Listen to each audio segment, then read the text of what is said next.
ton désir de sauver le monde, je trouve ça sublime, je trouve ça merveilleux, c'est léger, c'est naïf, c'est beau, c'est beau. Moi aussi, je désire sauver le monde, mais tu sais, si tu veux vraiment sauver le monde, ce qui importe en premier lieu, c'est que tu te sauves toi-même. Ce qui se passe au niveau environnemental est en grande partie dû à l'avidité de l'être humain.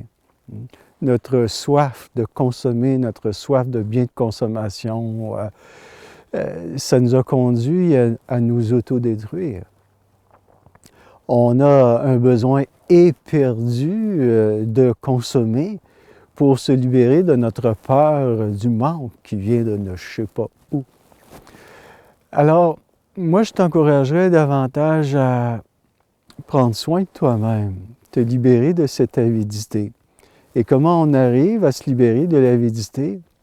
En se sentant plus complet, en allant vers un sentiment de complétude, de plénitude. Et ça, il y a seulement que le développement spirituel qui peut t'amener ça. En ayant plus d'âme, on se sent plus complet, on a moins besoin de tout. On est plus détaché, on est plus satisfait de soi-même.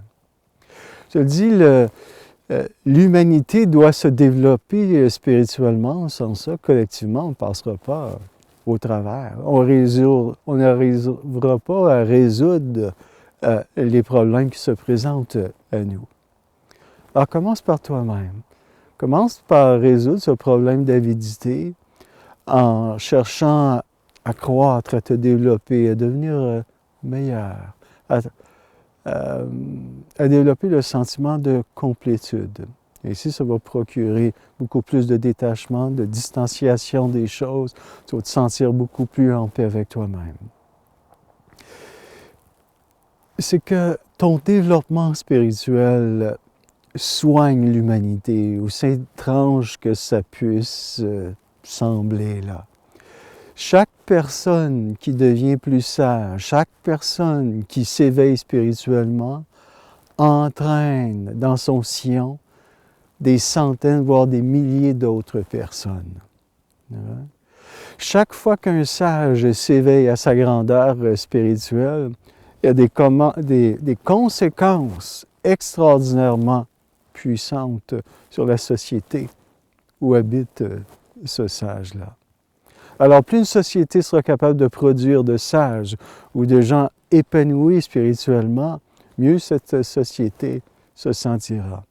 Donc, somme toute, la sauvegarde de l'humanité dépend entièrement de ton travail intérieur, de ton développement spirituel. Commence par te sauver toi-même, puis tu vas voir que ça va avoir des conséquences énormes sur l'ensemble. Tu sais, sauver le monde, c'est un travail à très, très long terme. Alors, ce n'est pas de notre vivant qu'on va régler tous les problèmes de l'humanité. Ça va se faire à l'échelle de siècles. Prends soin de toi. Va vers le meilleur de toi-même. Va vers ta grandeur spirituelle.